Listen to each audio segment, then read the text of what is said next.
오늘 토트넘과 맨유의 처절한 승부. 토트넘이 1대0으로 일단 승리를 거뒀는데 이 경기가 어쨌든 얼마나 이 두 팀이 경기력적으로 그리고 선수들이 좀 실수가 좀 많은지를 볼 수 있는 경기이긴 했어요. 둘 다 약간은 만족스러운 경기력까지는 보여주지 못했죠. 근데 어쨌든 오늘 토트넘이 이 경기 자체는 준비를 그래도 잘해온 것 중에 하나는 전반적으로 메디슨이 들어오면서 수비에서 공격으로 넘어가는 요 패스의 전환 과정이 좋아졌다 이거거든요. 그러니까 오늘 맨유는 아무래도 일단 교체할 선수가 없습니다. 맨유는 벤치에 들어올 수 있을 만한 선수가 아무도 없었어요. 그래서 정말 마지막에 그냥 도박하는 심정으로 오비 마틴이 들어왔었고 다 유망주였거든요. 린델로프 빼고. 그 정도로 맨유는 사실 오늘 경기가 뭐 90분 내내 체력적으로 시간이 가면 갈수록 떨어지는데 교체도 못하고 선발 라인업도 구성하기가 좀 어려운 그런 경기다 보니까 맨유가 일단은 수비적인 전형을 만들었습니다. 어떤 형태였냐? 5명의 수비수가 있고요. 여기에 더해서 오늘은 지르크지가 오른쪽에 있지만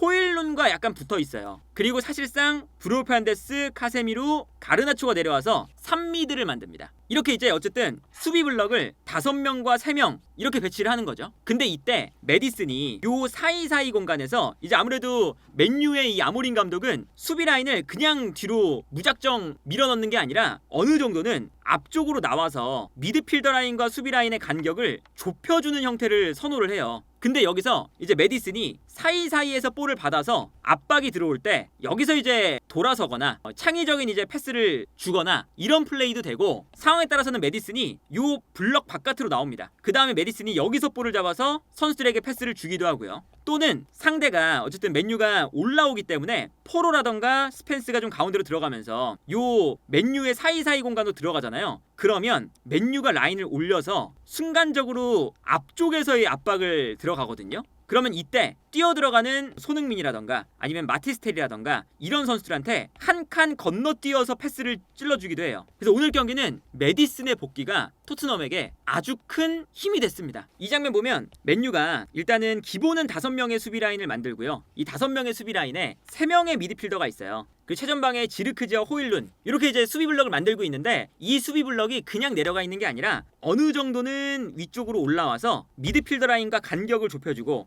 요 라인 사이에서의 공간을 최대한 좁히는 형태입니다. 그러니까 메디슨이 내려와서 앞을 바라보면서 패스를 요 사이사이 공간으로 공급을 해주는 거예요. 적절하게. 이걸 이제 메디슨이 해줬던 거죠. 그리고 이런 상황에서 어떤 모습이 나오냐? 오히려 메디슨이 안쪽으로 지금 들어가 있는 상태인데 여기서도 맨유가 라인을 순간적으로 올리면서 달려드는 수비를 해요. 근데 메디슨의 강점은 여기서 볼을 받을 때 돌아서는 동작, 여기서 이제 탈압박이 된다는 거죠. 그래서 여기서도 메디슨이 볼을 잡을 때 순간적으로 마즈라이가 올라오니까 메디슨이 몸을 돌려서 탈압박이 됩니다. 그러니까 이렇게 돼버리면 맨유가 수비 라인을 달려나오면서 압박을 하면 순간적으로 놓쳤을 때 뒷공간이 나는 거잖아요. 그러다 보니까 여기서 메디슨의 돌아서는 동작 한 방에 뒷공간이 열리고 이때 이제 카세미루가 달려와서 어쩔 수 없이 반칙을 하는 이런 장면을 볼 수가 있어요. 그리고 다른 장면도 보면 여기서도 이제 맨유가 라인을 올리고 있어요. 올리고 있는데 이때 오히려 역으로 요 사이 공간이 아니라 손흥민이 뒤로 뜁니다. 그리고 뛰어들어가는 손흥민에게 메디슨이 한 칸 건너뛰어서 요 공간으로 패스를 주죠. 근데 이게 패스가 좋았기 때문에 메디슨의 패스, 손흥민의 침투 요게 맞아떨어지면서 손흥민에게 좋은 패스가 공급이 되는 장면을 볼 수가 있었어요. 그리고 여기서 손흥민이 볼을 잡아서 수비를 끌어당긴 다음에 테렉의 패스, 그리고 마티스텔이 여기서 손흥민의 패스를 받아서 결정적인 슈팅까지 기록을 하는, 물론 오나나에게 막혔지만 이런 장면을 볼 수가 있었죠. 확실히 이제 포스테쿨루 감독이 메디슨이 돌아오는 걸 계속 이제 기대하는 발언을 했잖아요. 메디슨뿐만 아니라 뭐 주전 멤버들이 빨리 돌아와야 우리가 경기력이 살아나고 뭐 이런 얘기를 했었는데 물론 경기력이 그렇다고 해서 엄청나게 살아나진 않았어요. 근데 그래도 저 메디슨이 있기 때문에 공격에서의 좀 아쉬웠던 점들, 패스 공급이 제대로 안 되고, 그리고 손흥민 선수도 메디슨이 없으면 달려나가면서 볼을 받는 게 아니라 계속 손흥민이 내려와서 볼 받고 이래요. 근데 오늘 경기는 손흥민이 뛰어가고 메디슨이 손흥민에게 패스를 보내주면서 달려가면서 손흥민 선수가 볼을 잡는 장면도 많이 나왔다. 그래서 이런 장면이 이제 오늘 손흥민 선수가 그래도 달려 들어가면서 볼을 받는 장면이 많이 나왔다는 게 그래도 긍정적이거든요. 그래서 아까 그 메디슨의 패스 장면도 있었지만 여기서도 맨유가 라인을 올리고 있습니다. 이렇게 올리는 건 미드필더 라인과 아까 말씀드린 것처럼 간격을 좁히기 위한, 그러니까 이 공간으로 패스를 못 넣어주게 하는 거죠. 그런데 손흥민이 그거를 보다가 오프사이드 라인 안쪽에 있었는데 또다시 돌아뛰어요. U자로. 그리고 이 장면에서 보면 스펜스가 올라와 있으니까 순간적으로 달로가 스펜스를 보고 있습니다. 이게 손흥민의 스킬이죠. 손흥민 선수가 달로가 스펜스를 볼 때 뒤에 사각지대에 있어요. 손흥민을 못 보죠, 여기서는. 그럼 손흥민이 여기 있다가 순간적으로 달로의 사각지대에서 돌아뜁니다. 이러면 여기서 좋았던 건 벤 데이비스가 요 안쪽으로 주는 게 아니라 손흥민을 바라보면서 뛰어들어가는 손흥민에게 한 번에 줬다는 거죠. 그래서 손흥민 선수가 오늘 경기는 그래도 본인이 잘할 수 있는 플레이들을 오늘 보여주는 장면들이 나왔어요. 그래서 결국에는 손흥민이 U자로 돌아뛸 때 오프사이드 라인도 안 걸렸고 순간적으로 달로가 손흥민을 못 보고 있었고, 그리고 여기에 더해서 벤 데이비스가 한 번에 요 가운데 공간은 공간이 없으니까 가운데를 거치지 않고 한 번에 넘겨주니까 손흥민 쪽으로 패스가 들어가면서 손흥민이 뒷공간을 무너뜨리는 장면이 나옵니다. 물론 여기서 손흥민 선수가 달려 들어갈 때 오나나가 먼저 나오면서 볼을 가져가긴 했어요. 근데 어쨌든 손흥민 선수가 메디슨이 있고 없고의 차이는, 메디슨이 있으면 손흥민이 내려가서 볼을 받거나 볼을 받아서 이제 메디슨의 역할, 앞쪽에 있는 선수들에게 손흥민이 찔러주는 이런 장면이 그래도 안 나온다는 거죠. 그래서 메디슨이 있는 게 훨씬 더 나았다. 그리고 두 번째는 오늘 경기 이제 토트넘이 그래도 접근 방식이 괜찮았던 건 오늘 원톱 자리가 마티스텔이잖아요. 근데 마티스텔이 아무래도 솔랑키나 히샬리송처럼 피지컬이 좋은 선수는 아니거든요. 그러다 보니 요 가운데에서 사실은 크로스가 올라왔을 때 싸워주는 플레이가 안 돼요. 사실 손흥민 선수가 원톱으로 나올 때랑 비슷한 문제입니다. 그러니까 마티스텔도 손흥민 선수랑 비슷하거든요. 왼쪽에서 침투하는 역할, 피지컬이 좋은 편이 아니니까 아무래도 세컨드 스트라이커가 더 어울리는 선수예요. 그러다 보니 오늘 경기에서 토트넘이 어떤 방식으로 경기를 하냐면 포로라던가 스펜스가 가운데로 들어오면서 수비를 가운데로 쏠리게끔 만들어요. 맨유가 수비를 하니까 쏠리게끔 만든 다음에 측면으로 뭐 패스가 넘어가죠. 쿨루셉스키든 아니면 뭐 포로가 측면으로 가든, 그러면 측면에서 볼을 잡았을 때 가운데로 주는 게 아니라 비교적 길게 크로스를 줍니다. 왜 그러냐면 5명의 수비 라인이라도 일단은 한쪽 측면에서 크로스가 올라오게 되면 볼을 잡았을 때 어쨌든 끌려 나가잖아요, 선수들이. 그러면 그때 가장 먼 곳, 요 공간으로 크로스를 넓게 쓰는 거죠, 경기장을. 그래서 이제 오늘 경기 보면 토트넘의 크로스가 대부분 가운데로 가는 게 아니라 반대편에서 반대편 이렇게 이제 패스가 왔다 갔다 했거든요. 근데 그 과정에서 일단 골이 나왔어요. 그래서 오늘 몇 장면 보여드리면 그런 어쨌든 약속된 크로스는 토트넘이 나쁘진 않았습니다. 이 장면은 손흥민 선수가 가운데로 들어가고요, 수비가 끌려 들어가니까 이때 마티스텔이 올라옵니다. 직선적으로 이 공간으로 이제 패스가 들어가는 거죠. 그리고 여기서 스펜스가 볼을 끌고 올라와서 크로스를 올리는데 가운데에 마티스텔이 뛰어가고 있지만 맥과이어와의 경합이 쉽지가 않아요. 그래서 스펜스가 여기서 크로스를 어디다 주냐면 먼 곳에 떨어뜨려 줍니다. 물론 이제 이 공간에서 뛰어들어가는 쿨루셉스키가 한 발 늦게 뛰어들어가면서 이 공간에서 이제 클루셉스키에게 정확하게 연결되진 않았는데 이 장면만 봐도 어떤 크로스가 올라가는지를 알 수가 있는 거죠. 이 장면도 보시면 오른쪽에서 포로가 가운데로 침투해 들어갔어요. 그 다음에 크로스가 올라오는데 이 안쪽 공간에서는 경합이 안 되니까 여기서도 가장 멀리 있는 손흥민을 바라보면서 크로스가 올라와요. 아무래도 가운데에서 맥과이어와 메디슨 혹은 맥과이어와 마티스텔이 경합하는 것보단 달로와 손흥민이 경합하는 게 더 확률이 높겠죠. 그래서 긴 크로스가 손흥민 쪽으로 오는데 여기서 달로가 걷어내는 이런 장면이었고요. 여기서도 포로가 끝에서 볼을 잡아요. 근데 반대편에 손흥민이 있습니다. 여기서 분명히 마티스텔이 뛰어들어가고 있지만 마티스텔에게 주는 게 아니라 길게 손흥민 쪽으로 줘요. 물론 이게 이제 너무 길게 떨어지면서 손흥민 선수가 잡을 수 없는 위치까지 떨어지긴 하는데 어쨌든 이런 방식으로 토트넘이 마티스텔이 원톱이니까 이제 오늘 가운데로 주는 게 아니라 반대편으로 넓게 주는 요걸 준비했고 여기서 일단 득점이 나옵니다. 이번에는 벤탄쿠르가 측면에서 크로스를 올리는 장면인데 여기서도 순간적으로 측면으로 패스가 가니까 이때 맨유의 수비 라인이 도르구, 더리우트, 맥과이어, 마즈라위, 달로까지 순간적으로 약간 이쪽으로 쏠릴 수밖에 없잖아요, 무게중심이. 그러면 손흥민한테 공간이 난다는 거죠. 그리고 이 넓은 공간으로 벤탄쿠르가 의도적으로 길게 보내줍니다. 요 가운데에서는 더리우트와 맥과이어가 있는 이상 경합이 안 된다는 거죠. 그래서 넓은 지역으로 와요. 그리고 손흥민한테 심지어 정확하게 왔는데 여기서 그러니까 오늘 경기 사실 손흥민 선수가 별로였어요. 우리가 아는 손흥민 선수의 플레이가 잘 안 나왔죠. 돌파도 좀 별로였고 슈팅도 머뭇거리다가 못 때리는 경우도 있었고, 근데 결국에 이 토트넘은 손흥민이 결정적인 기회를 잡았을 때 손흥민이 만들어주는 결정력 때문에 승리를 하거든요, 늘상. 그래서 이 장면도 어떤 장면이었냐, 한 번의 찬스가 왔는데 여기서 가장 성공 확률이 높은 선택지를 손흥민 선수가 가져갑니다. 넘어오자마자 바로 발리를 때려요. 잡아놓는 것도 아니에요. 왜냐면 잡아놓는 순간 맨유의 수비가 다시 정돈을 하고 생각할 시간이 있으니까, 대처가 가능하니까 손흥민 선수가 넘어오자마자 바로 넘겨줍니다. 근데 바로 넘겨줄 때도 손흥민 선수가 그냥 강하게 때려요. 그러니까 뭔가 손흥민 선수의 이런 패스는 손흥민 선수의 노련함이 들어가는 거죠. 바로 강하게 그냥 가운데로 붙여서 우리 선수의 발에 맞아도 좋고 상대 선수의 발에 맞아도 무언가 변수가 만들어진다, 이거거든요. 뭐 손흥민 선수가 가진 노련함과 그리고 저기서 왼발로 발리를 때릴 수 있는 그 정확성, 그리고 결정력을 보여주는 장면입니다. 여기서 손흥민 선수가 강하게 붙여주니까 여기서 마즈라이한테 가는데 마즈라이가 볼을 컨트롤할 수가 없잖아요. 거의 슈팅처럼 와서 마즈라이의 발에 맞고 뒤로 떨어지는 거죠. 변수가 발생하고 손흥민의 크로스, 마즈라이의 몸에 맞고 떨어진 걸 베리발이 슈팅할 수 있는 각도가 됩니다. 그러니까 이 변수를 만들어주는 걸 손흥민 선수가 정말 본능적으로 알아요. 그리고 이 타이밍에 오늘 메디슨의 활약이 아까 좋다고 말씀드렸는데, 메디슨이 늘 골을 넣을 때마다 이 세컨볼 찬스에서 골 많이 넣어요. 메디슨이 가장 잘하는 것 중에 하나가 세컨드 스트라이커에 가까운 선수입니다. 그러다 보니까 슛하는 순간 뛰어가요, 세컨볼을 노리면서. 맨유의 선수들은 아무도 메디슨을 따라가지 않았죠. 그러다 보니까 오나나 골키퍼가 한 번 잘 막았는데 메디슨이 한 발 더 먼저 움직였기 때문에 세컨볼을 가지고 와서 득점을 기록하는 이런 장면이 나옵니다. 그래서 오늘 이 장면을 보면 어쨌든 토트넘이 저렇게 경기장을 넓게 쓰면서 크로스를 올리는 방식, 그리고 그 과정에서 손흥민 선수가 오늘 평소보다도 좋은 장면이 많이 안 나오긴 했지만 저 골 나오는 장면, 득점이 나오는 장면에서 보면 역시 손흥민이 저런 결정적인 플레이를 해줘야 토트넘은 무언가 만들어진다 라는 겁니다.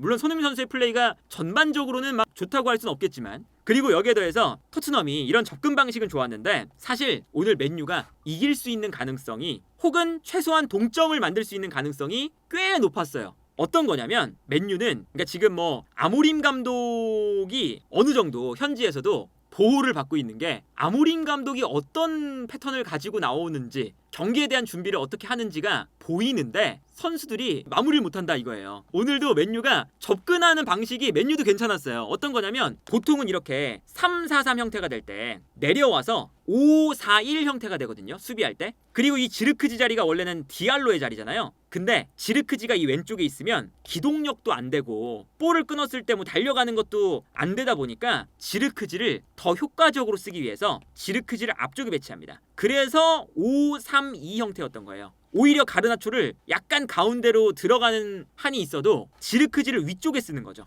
왜 그러냐? 맨유가 끊어냈을 때 수비를 하다가 토트넘의 볼을 끊어내면 일단은 지르크지한테 주는 거죠. 그러면 지르크지의 가장 큰 장점은 지르크지가 기점의 역할을 잘합니다. 볼을 잘 안 뺏겨요, 이 선수가. 피지컬도 좋고 상대가 압박을 해도 발밑도 좋아서 달려가는 건 느리지만 지켜주는 거, 버텨주는 걸 잘하거든요. 그러니까 일단은 지르크지한테 주겠다. 그러면 지르크지가 받았을 때 역습으로 나갈 때 지르크지가 볼을 받은 다음에 여기서 압박을 받아도 지켜주면 이때 가르나초가 올라오고 호일룬 뛰어가고 브루 페르난데스가 올라오면 지르크지가 한 번에 호일룬이나 가르나초에게 패스를 줄 수도 있고요. 패스 능력이 있으니까. 아니면 볼을 잡아서 지키다가 올라오는 부페에게 넘겨주면 부페가 호일룬과 가르나초에게 넘겨줄 수 있는 두 가지 선택지를 만들 수가 있는 거예요. 그래서 오늘 지르크지의 기용 방법 괜찮았습니다. 그리고 저런 장면에서 찬스가 실제로 많이 나왔어요. 요즘 보면 뒤에서 살짝 내려와요, 지르크지가. 역습을 나가는 장면이죠. 근데 지르크지가 압박을 받는데 여기서 볼을 일단 지켜요. 지키면서 토트넘 선수들을 끌어당깁니다. 끌어당길 때 앞쪽에서 뛰어가는